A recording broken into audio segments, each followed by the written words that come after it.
মোটা মোটা মাছি উড়ে বেড়াচ্ছে, সেই গু খা, মাছি সহ খা। দেশের অভিনয় জগতের দুই স্তম্ভ চঞ্চল চৌধুরী ও মোশাররফ করিম। ছোট পর্দায় বহুবার তাদের যুগলবন্দি দেখা গেলেও বড় পর্দায় এই জুটির দেখা মেলা ভার। দীর্ঘ ১২ বছরের দীর্ঘ বিরতি ভেঙে অবশেষে বড় পর্দায় একসঙ্গে ফিরেছেন তারা। নির্মাতা তানিম নূরের বনলতা এক্সপ্রেস সিনেমায় এই দুই অভিনেতাকে দেখার অপেক্ষায় প্রহর গুনছে ভক্তরা। তারপর আর এক যুগের মতো আমাদের বড় পর্দায় কাজ হয়নি, শুধু আমি মোশাররফ না। সম্প্রতি সংবাদ সম্মেলনে চঞ্চল চৌধুরী বলেন, প্রায় এক যুগ পর আমরা চলচ্চিত্রের পর্দায় একসঙ্গে স্ক্রিন শেয়ার করছে।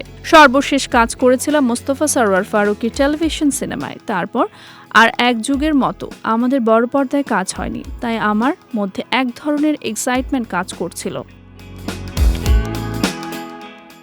চঞ্চল আরও বলেন, হুমায়ুন স্যার ওনার গল্পের ও লেখার মধ্যে জাদু আছে, এটা আমরা সবাই জানি ও বিশ্বাসও করি।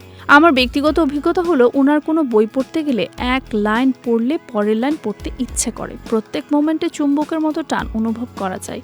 সেই গল্প থেকে যখন তানিম নূর সিনেমা বানান, তখন বড় ধরনের কিছু একটা ঘটতে চলেছে বলেই আমি আশা করছি। অঙ্কের দৈত্য। সিনেমায় শুধু মোশাররফ চঞ্চল নন, এক ঝাঁক তারকা শিল্পীর সমাগম ঘটেছে।